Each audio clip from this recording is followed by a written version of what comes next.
Hello, today I have discussed about the topic academic freedom.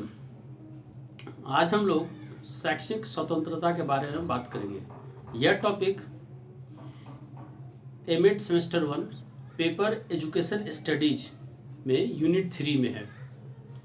Last जो video था हमने उसमें शैक्षणिक स्वतंत्रता का अर्थ और उसकी विशेषताओं के बारे में बात किए थे। आज हम लोग बात करेंगे शैक्षणिक स्वतंत्रता में क्या नहीं होना चाहिए, साथ ही साथ उसके प्रकार और उसकी सीमाओं के बारे में बात करना चाहिए। Today I have discuss about the topic what it does not do, another one is kinds of academic freedom, and the last one is limitation of academic freedom.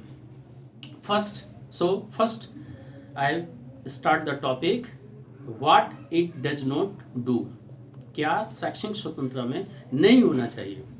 ये एक शिक्षक के लिए बहुत ही महत्वपूर्ण प्रकरण है, टॉपिक है, जिसे कि अच्छी तरीके से भविष्य में होने वाले शिक्षक को समझना आवश्यक है। Number 1, academic freedom does not do or does not, that means emphasize the threaten or impose of his her view to the students. कभी भी शैक्षणिक स्वतंत्रता छात्रों के ऊपर में शिक्षक के व्यू यानी उनके विचार या उनकी जो पढ़ाने के शैली है या जो तरीके हैं उसको थोपा नहीं जा सकता है या धमकी देकर उसको नहीं किया जा सकता कि तुम्हें ये मानना आवश्यक है। इसको हम शैक्षणिक स्वतंत्रता के अंतर्गत नहीं लाते हैं। नेक्स्ट जो पॉइंट है वह है against the discipline, that means शैक्षणिक स्वतंत्रता में कहीं ये बातें नहीं स्पष्ट तौर पर हैं या उसके अंतर्गत नहीं आती हैं कि आप अनुशासन रहित यानी अनुशासन को या अनुशासन के विरुद्ध कोई काम करें। नेक्स्ट जो पॉइंट है वह है लॉ एंड वायलेंस, यानी कानून को ब्रेक करना या हिंसा को बढ़ावा देकर अपनी बातों को मनवाना, ये भी शैक्षणिक स्वतंत्रता के अंतर्गत नहीं है।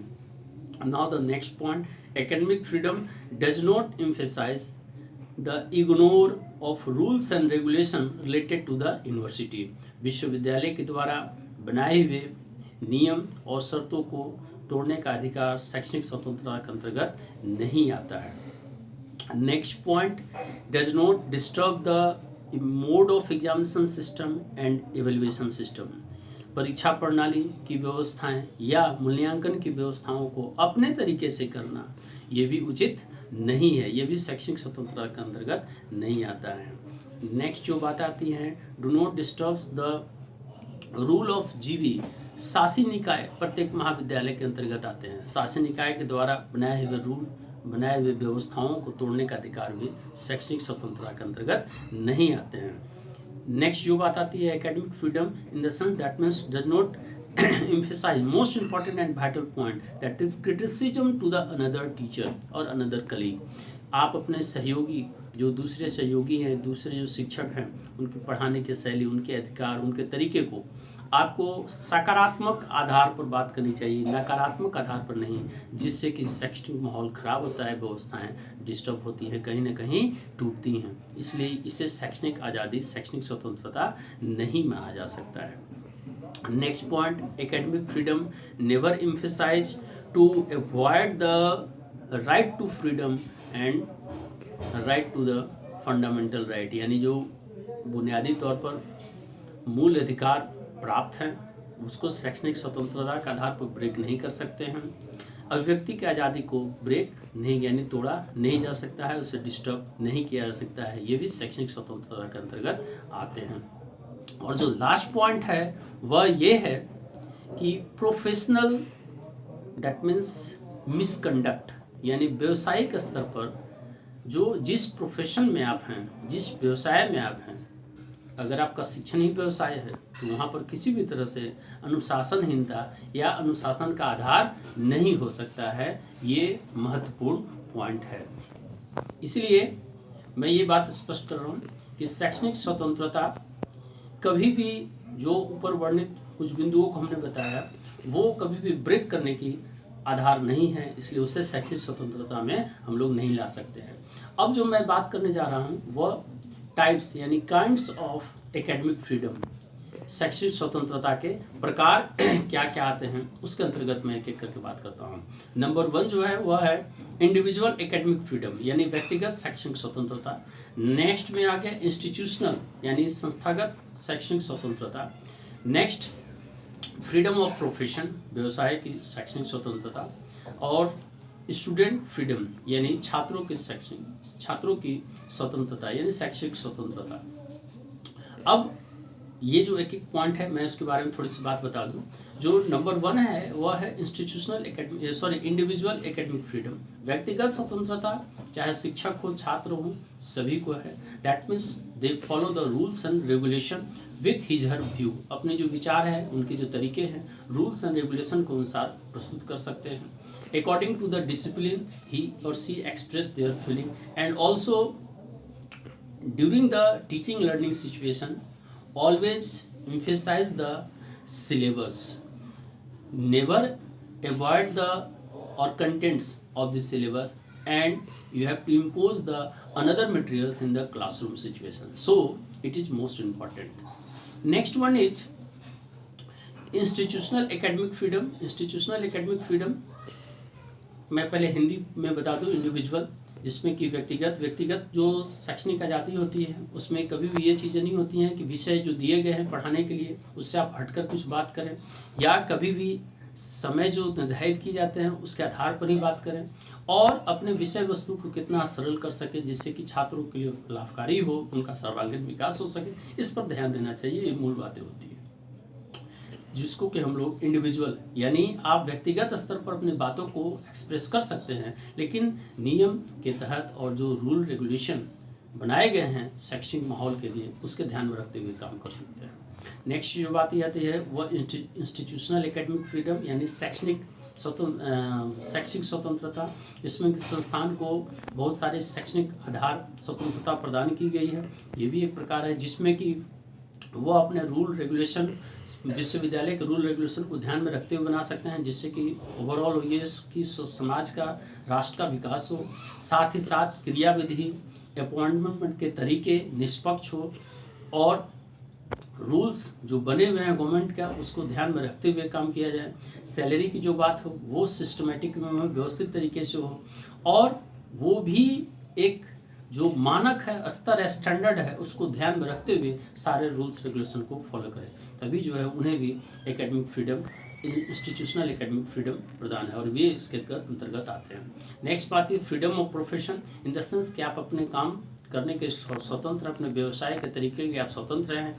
आधार स्पष्ट है कि वो जो फ्रीडम है वह आपके व्यवसाय की निष्ठा के साथ जुड़ी हुई है। That means on the basis of faith and honesty, never leads to the violence, हिंसा के आधार पर वो चीज़ें प्रदान नहीं की जा सकती हैं। Next freedom of the students in the sense that means student have to study each and everything with the certain limitations and also emphasize the his study during the various types of study materials, but never follow the unavoidable rules and regulation in the examination and in the evaluation system. कभी भी छात्र जो है वो ऐसे कुछ तरीकों को नहीं अपना सकते हैं जिससे कि परीक्षा प्रणाली डिस्टर्ब हो, व्यवस्थित न हो, या मूल्यांकन पद्धति पर जो है वो अविश्वास पैदा करने की चेष्टा नहीं होनी चाहिए, और शिक्षक के प्रति उनकी निष्ठा होनी चाहिए, और ये आधार होना चाहिए जो चीज़ें मुझे प्रदान की जा रही हैं वो व्यवस्थित है, सही तरीके से हैं, और उसके आधार पर अपनी बातों को एक्सप्रेस करें और अपनी बातों को रखें। अब मैं लास्ट में बात करना चाहता हूँ लिमिटेशन यानी एकेडमिक फ्रीडम की सीमाएँ क्या क्या हैं। तो उसमें स्पष्ट तौर पर है कि कुछ चीज़ें होती हैं जो कि शैक्षणिक स्वतंत्रता को प्रभावित करती हैं, यानी कहीं ना कहीं ऑब्स्टेकल्स है, बाधाएं हैं, जैसे कि पॉलिटिकल, नंबर 1 पॉलिटिकल इंटरफेरेंस, राजनीतिक हस्तक्षेप बहुत बड़ी बात होती है।